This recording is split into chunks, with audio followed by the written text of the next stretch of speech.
السلام عليكم ورحمة الله وبركاته.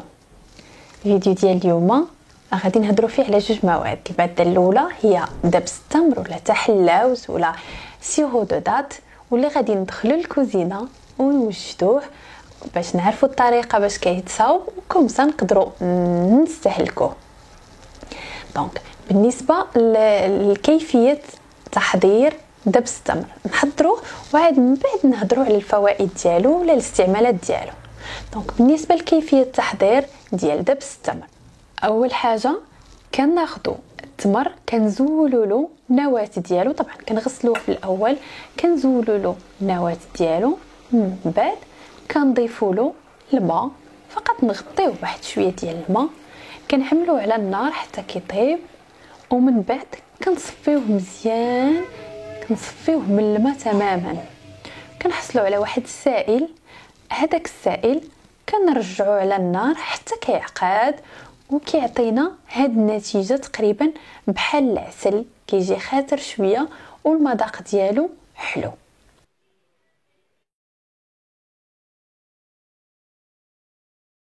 فوالا، هذه هي الطريقه ديال التحضير ديالو، بسيطه ما كتاخذش الوقت، فقط كتحتاج للتمر والماء. كاين دبس التمر اللي كيتباع كذلك كيصاوبوه بزاف التعاونيات في المنطقه ديال الصحراء الشرقيه، مثلا رشيديه، تحلاوت، وممكن كما قلت لكم دابا راه الموسم ديال التمر، ممكن انكم تصاوبوه بوحديتكم في البيت ديالكم. بالنسبه لدبس التمر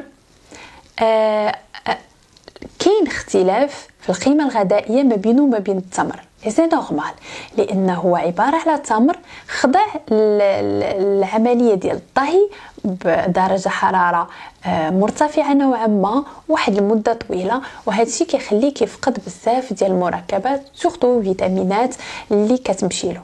ولكن دونك الا كنا بغينا نستافدوا من التمر، طبعا الفائده راه ماشي من المنتجات اللي مشتقه عليه بكثره ما هي من التمر في حد ذاته، ولكن انا علاش بغيت بالضبط نصاوب لكم هذا دبس التمر ونهضر لكم عليه، لانه واحد الماده حلوه طبيعيه مفيده. علاش مفيده؟ لان هو كيبقى راه ماده تقريبا 100% سكريه، ولكن هاد السكر اللي فيها سكر طبيعي غير مكرر غير مصنع، يعني شي حاجه اللي صاوبناها احنا.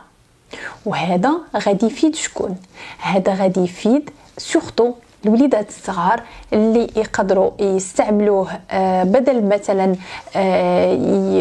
يديروا مع الخبز كونفيتور اللي كيكون مصايب بالسكر، او لا يديروا شوكولا داك السائح اللي فيه بزاف ديال المشاكل، منها زيوت مهدرجه، يعني بزاف ديال الحوايج اللي مهم اديسكوتي من بعد، ويقدروا يستعملوا هذا الدبس التمر هذا باش يدهنوا به.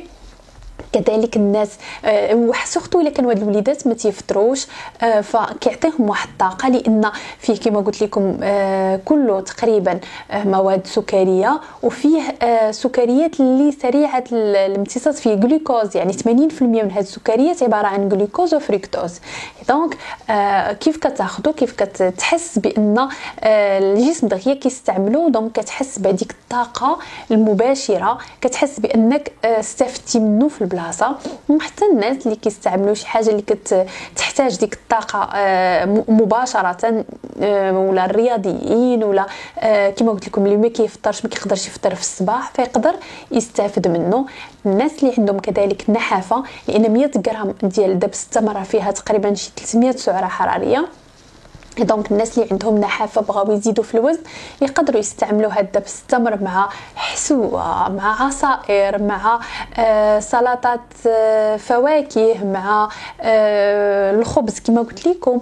دونك لان السعرات الحراريه ديالو طالعه، هو كما قلت لكم كيبقى ماده سكريه مي او ميم طون منجم ديال المعادن، لان فيه الحديد، فيه المغنيسيوم، فيه الزنك، فيه البوتاسيوم، فيه الكالسيوم، دونك فيه معادن كثيره ومفيده.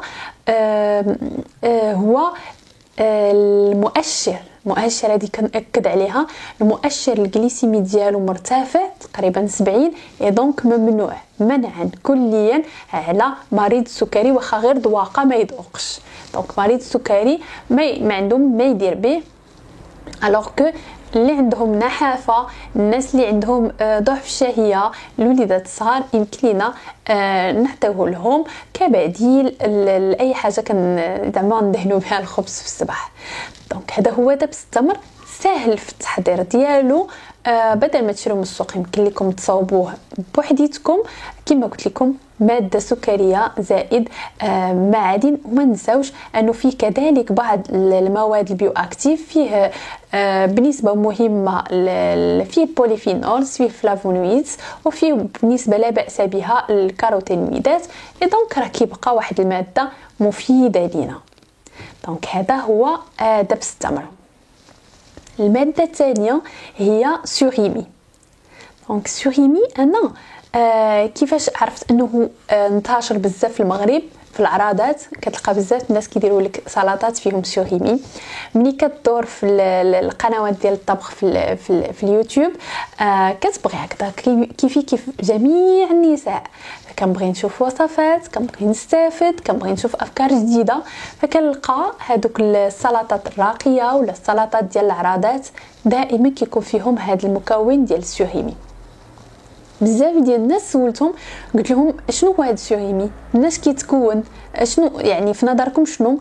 كيقولوا لي بزاف كيقولوا ما عرفتش، وبزاف كيقولوا سي دو كراب، يعني كيظنوا انه عباره على سرطان البحر.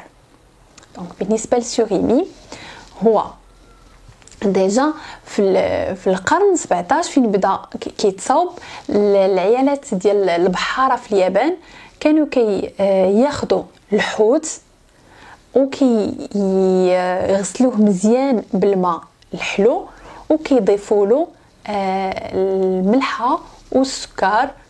دونك هنا فين تولد لينا هذا المنتج هذا، واللي كانوا كيسميوه اليابانيين سوريمي كامابوكو، يعني السمك المفروم، السمك المطحون. سي فري كو عنده داك اللوغو ديال الكراب، داكشي علاش الناس بزاف كيسحب لهم راه كراب اولا سرطان البحر، ولكن هو هذاك اللوغو راه عباره عن منكه، يعني غير ماده منكهه مضافه، ما فيش نهائيا الكراب. وبالنسبه لهاد سوريمي الا جينا نشوفوا مناش مكون، خصنا نعرفوا شنو هو شنو فيه. دونك هو عباره على سمك، اولا هو عباره على سمك، هذاك السمك كيتم مفروم، ولكن هذاك السمك ما كنعرفوش منين جاي. تقدروا تلقاو المصدر دول اسيا اولا مصدر بحال هكا، كتلقاو دول اسيا ما كتعرفش اكزاكتومون هذاك السمك منين جاي، ما كتعرفش اي نوع من الاسماك اللي مستعمله، وهو ماشي كله سمك. فكتلقاو حسب المنتج، كاين اللي كيوصل فيه 30% اسماك، كاين اللي ما كيتعداوش 50% اسماك. البقيه كتكون شنو هي؟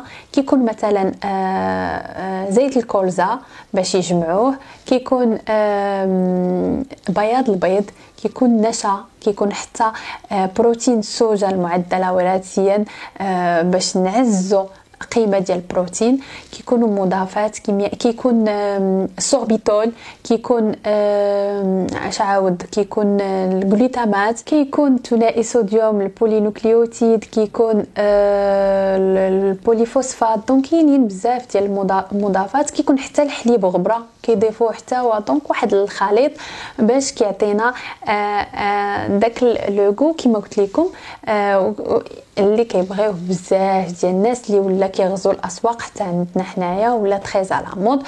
وداك اللون الاورانج اللي كيبان لكم الفوق راه هو نفس الخليط الابيض، غير هو كيضاف ليه ملونات وكيضاف ليه حتى الفلفل الاحمر باش كيعطي هذاك اللون، ملونات صناعيه باش كيعطينا داك اللون وداك الشكل، ومن بعد كيامباليوه وكيقادوه. دونك السوريمي هو ماشي كراب، هو عباره على شويه ديال السمك المفروم زائد منكهات، ملونات، مضافات، محسنات الذوق، باش كيعطينا هذاك الشكل اللي يعني كيبقى واحد الماده مصنعه محضه.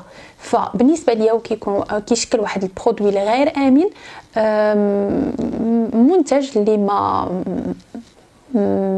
ما كنظنش انه احنا كمغاربه ما عندنا ما نديرو به.